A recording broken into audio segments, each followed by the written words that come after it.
Well, hey, everybody, and welcome to A Sister's Trust.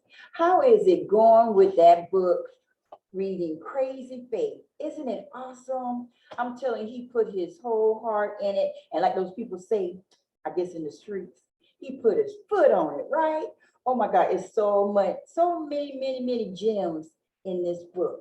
And the first part of the title, for some of us that read a little slow, me intended to take my time.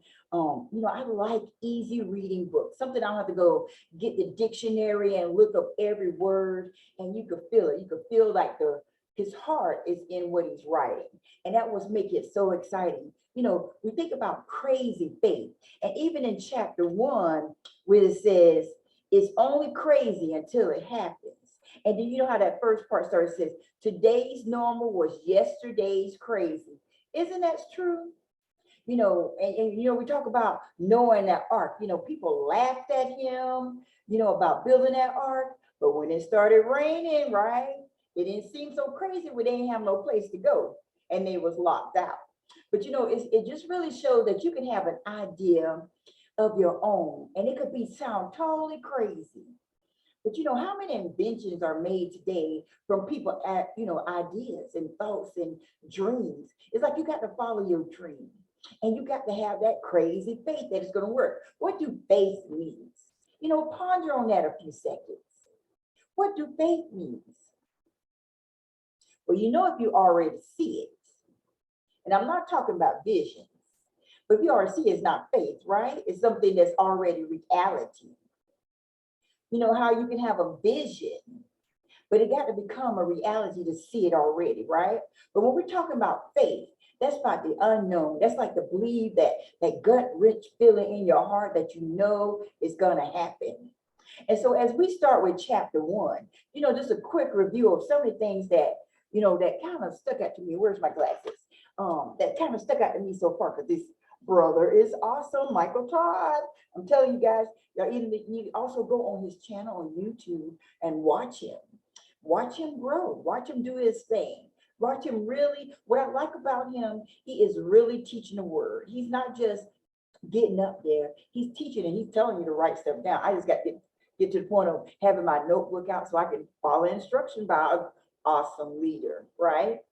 One part it was talking about, being intentional, planning, having preparation. And the cool thing about me hearing about him talking about preparation at my church with my pastor Renzo, we've been talking a couple of weeks on preparation, because we've been in the book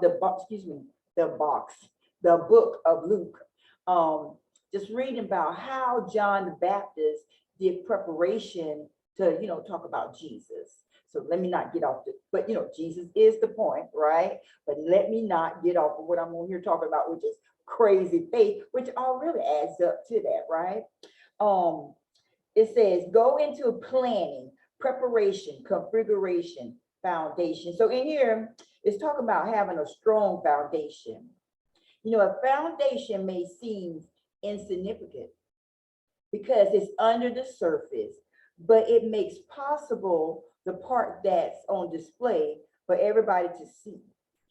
So you might, he's talking about, it's important to have the foundation, even though a lot of times we don't see the foundation, but that's what's hold up the structure, right? So if you don't have the foundation, it's hard to hold up the structure, because a structure without foundation will crumble, it will fall, right? And we know that from reading the Bible. And go back on your own, we could look at Isaiah chapter 40, verse 8. Let's take a moment and assess our foundations together, he's talking about.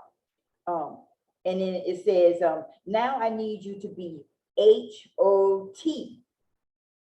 He said H-O-T, which you think is hot, right? And in here it says stands for humble, open, transparent. It ain't nothing wrong, worse than having a foundation that look good on the outside and no good where they need help. And when you walk through the door, it's all broke down, right? He didn't say that. That's what I'm saying. So, which of the following best describes your structure? your current faith foundation can support. And then, you know, he went through showing in the book, let me see if I can show y'all. I'm not a good book holder reader, whatever. If y'all got the book, y'all can see. Well, he got these pages of foundations. And he had a picture of a skyscraper, a mansion, a fixer-upper, a trailer home, a porta potty, which I, you know, I got on that, I couldn't believe he said porta potty, and a vacant lot. And it's like a little, on the side of that page, you can kind of go in and do your little check marks. You know, let's go and read a little bit what he's saying about these foundations. So on the skyscraper, he put huge vision, giant goals, a daring dreams, lifestyle of faith on public display that is focused on serving countless others. So when you have a skyscraper, your focus is going to be serving countless others, right? Because I'm thinking he means, you know, it's so big, it's so, you know, beautiful, it's out there for people to see, and they're going to run to it, right? So you got to be ready, right? You can't have everybody running in the building that falls down, right? And then he got a mansion. It said large, strong framework, intentionality designed to last a long time. And then it's talking about pleasing to attract others, set up and leaves an agency for future generation, leaves a legacy for future generations, excuse me. You know, the thing I've been thinking about a lot is my kids and grandkids, and I want to be able to leave a legacy for them. I feel like in the workforce, you know, I feel like a lot of times we live check to check. And for me, I want to build something that as a family, that we're not always starting over. We're at the bottom all the time, always scraping for things. That's another subject. But you know, that's a foundation, right? And a fixer upper, he puts pretty solid belief structure, but compromised integrity due to doubt. Doubt is a big thing. Disappointment, a damage over the years, needs some work. So when you got a fixer upper foundation, it's telling you, you're dealing in a fear of doubt. It has been damaged. It's a fixer upper, you know, it needs some work, right?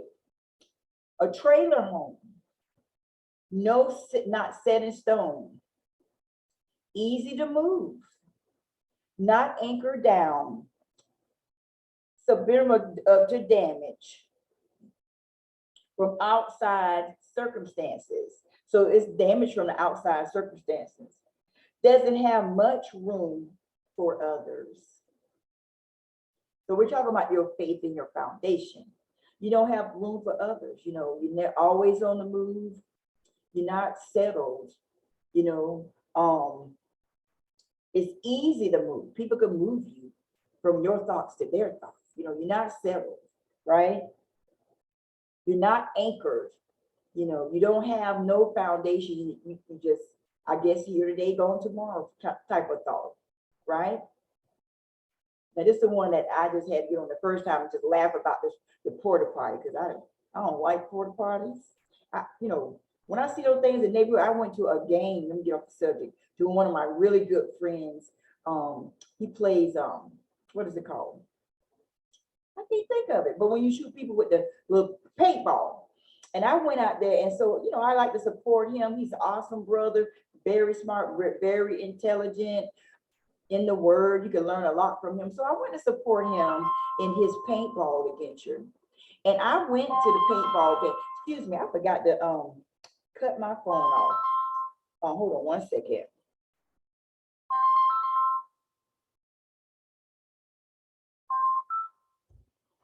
And I forgot to cut my phone off for 1 second.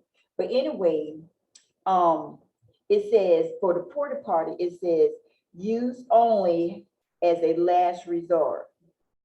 Usually full, he said the word crap. It says require a lot of maintenance has just enough room for one. So when you go and you see that, you know, only one person could fit in that at one time. And so when I was at that game, that was something that I didn't want to go into because I didn't know if it was clean or not. And I don't like putting my feet everywhere. So that was a big deal to me. And the last one was a vacant lot. And it says no vision or direction available and full potential. You know, which meant that, you know, if it's vacant, your thoughts has no vision.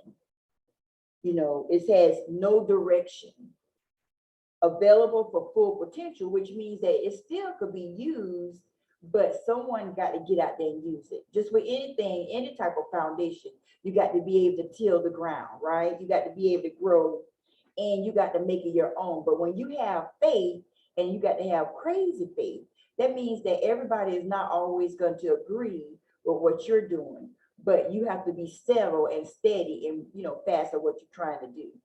So I just want to encourage you guys that, you know, when you go through that subject on chapter 1, you know, make sure you're writing in, letting me know what you see in it, and we'll keep going back through it as we grow with this story together. But don't forget, if you guys haven't picked up your book, Crazy Faith, and Spaghetti Face in there. There you go. With Michael Todd, you're going to be behind.